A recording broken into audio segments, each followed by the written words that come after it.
Hi there, Chris here with another fresh tip for you all. In this video we are going to take a look at painting the Tau Tiger Shark from Aeronautica Skies of Fire. The model has been assembled and primed with Stynylrez Gloss Black, and of course I have the base all wrapped up in painter's tape. I'm going to use Turbo Dork Ice to Never. We're going to base coat this in this color. This is a color shift paint. It goes from a blue to a purple. I'm going to use a Badger Patriot 105, spraying at around 20 psi, I believe it was. Maybe a little bit less. And as you can see, we're just simply laying this down. Word of caution is I probably would turn the PSI down probably just below 20 and work just a little bit closer to the model just to get a nice even coverage there. The periodic breaks you might notice as I'm spraying this on is because dry tip builds up pretty fast when you're working with metallics, and it's a bit of a pain, but it's what you got to do.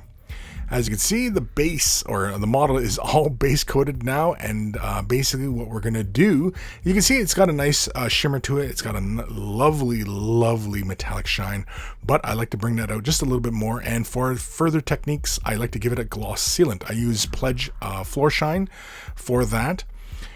Next we're going to use is some titanium white. This is oil paint, and this is just cheap oil paint I'm using. I'm going to use a little bit of mineral spirits here. It's got that cloudiness because I was already playing with the white, rinsing off a brush, just making sure the paint was flowing properly. I'm also going to use a synthetic brush to apply paint.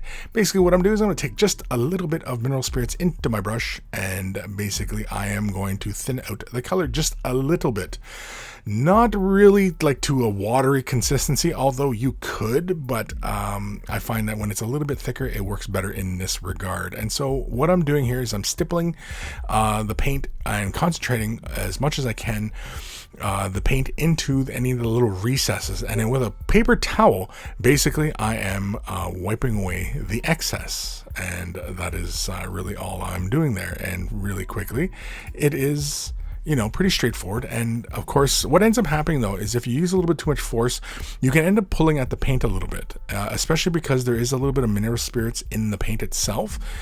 It will react with the under layers, and you can end up pulling a bit of the paint away. So do be mindful of how much force you're applying, and of course not to use too much mineral spirits because it does kind of grab at that under layer as well. So just be mindful, keep a light hand, and don't get a little crazy with your mineral spirits.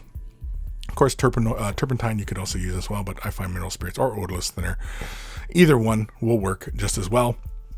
After we've applied it all over the model, you can see here we've got the top all set. 24 hours later, we're going to come in with some cotton swabs here. These are just the regular like little Q-tips or cotton swabs, and I have a little bit of mineral spirits in a container.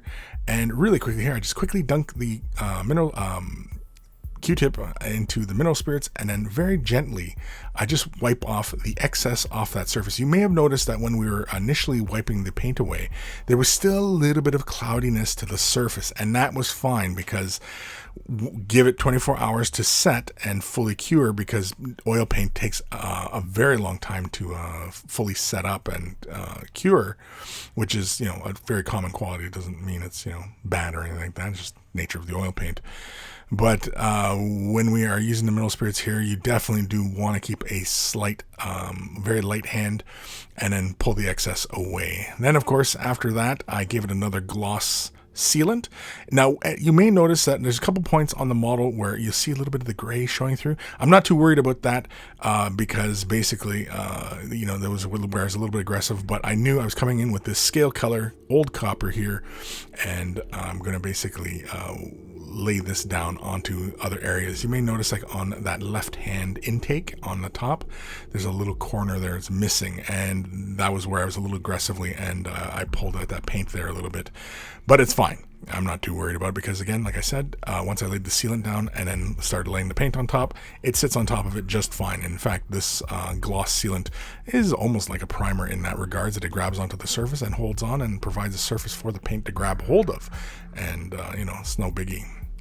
With this paint, I will have to apply multiple layers, as you may notice that as I work my way around. I do believe I apply about 3 layers of this onto most of those big broad areas. Some of the smaller areas are just basically one layer. But as I worked my way around, it was kind of just, I was just looking for basically a balance of this blue with this really white intensity coming from the model.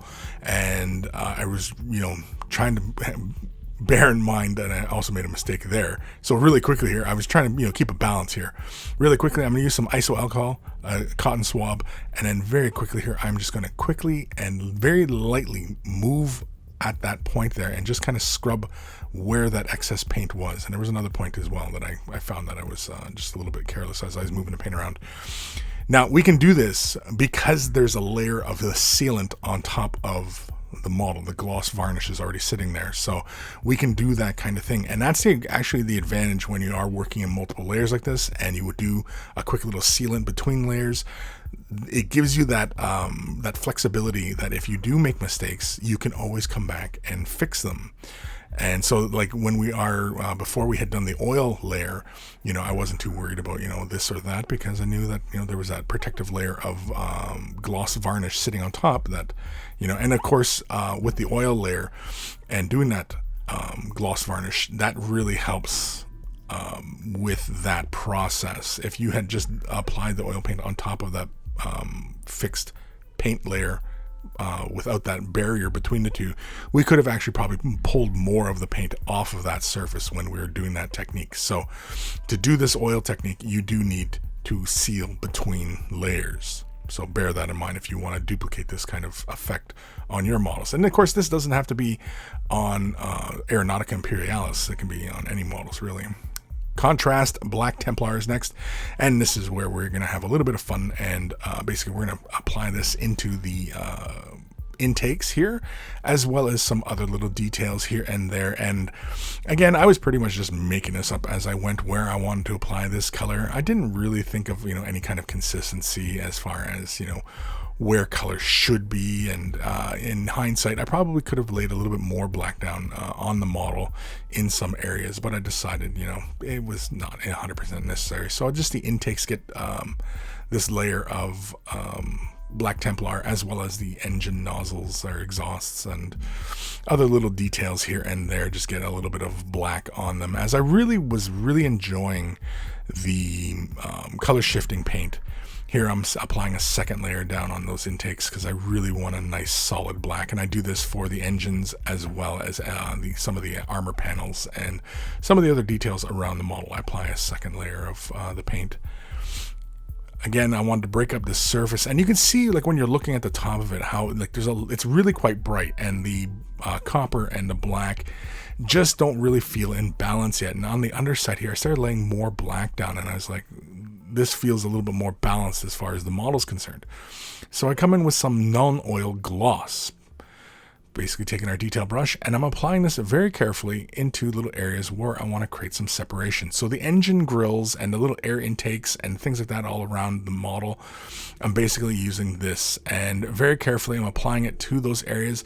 And because there is that sealant layer, this gloss shade wash just goes right where you tell it to go, and it doesn't really affect any other areas around it, so you don't really see it moving about, and kind of the shade wash kind of just goes everywhere, or ends up going into other details that you really don't want.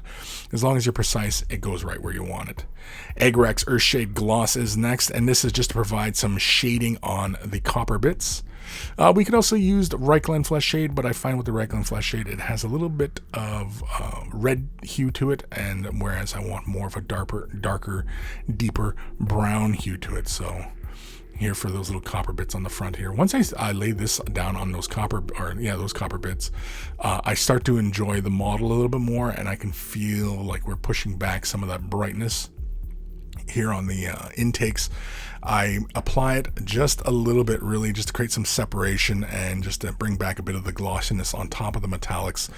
But otherwise, it's just to provide a bit of shading on the little drone bits on the wings there. I also follow around the trim. I actually obliterate that little white line that was separating the blue from the copper, because I wanted just a nice dark approach to it. And again, it's also creating separation with the other elements on the model, so that you just kind of see it all and enjoy it.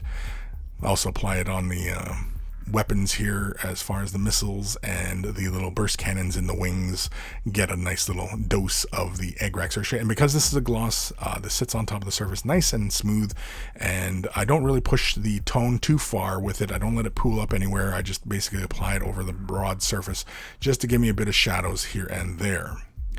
Next is some Warpstone Glow. This is going to be for the canopy, and here I'm just very carefully using a detail brush, and it's my Artist Opus number 1 brush is what I'm using. I use this brush for pretty much everything. I don't think I use any other brushes other than probably the other Citadel brush I use, but I digress. Next, we're going to use some Moot Green, and this is going to be a little highlight we're going to throw on, and basically with this, we're going to very carefully apply this along the bottom edge of the canopy window. This is going to give the impression of that depth, and kind of like how we paint gemstones, so it's darker up top, brighter near the bottom. Again, creates the impression of there's depth there.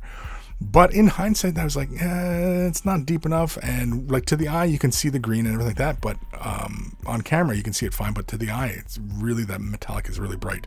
So I come in with the contrast Warp Lightning and apply it pretty much to the entirety of the lens. It deepens it all up, creates a little bit more separation, and gets a little darker in the back corners of the canopy, and that achieves the effect that I really wanted. And to the eye, it definitely finishes a lot better. It also finishes with a matte finish, so it creates a bit of separation. You can see it a lot better.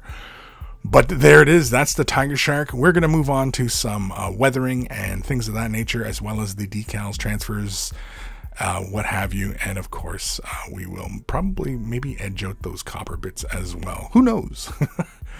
Big thank you to all my patrons. Without their support, these videos would not be possible. If you're considering Patreon support, click the link in the description below, and you'll be taken off to a magical website called Patreon, where you can support this channel and help me continue to do what I do. Take care of those brushes, and they will take care of you.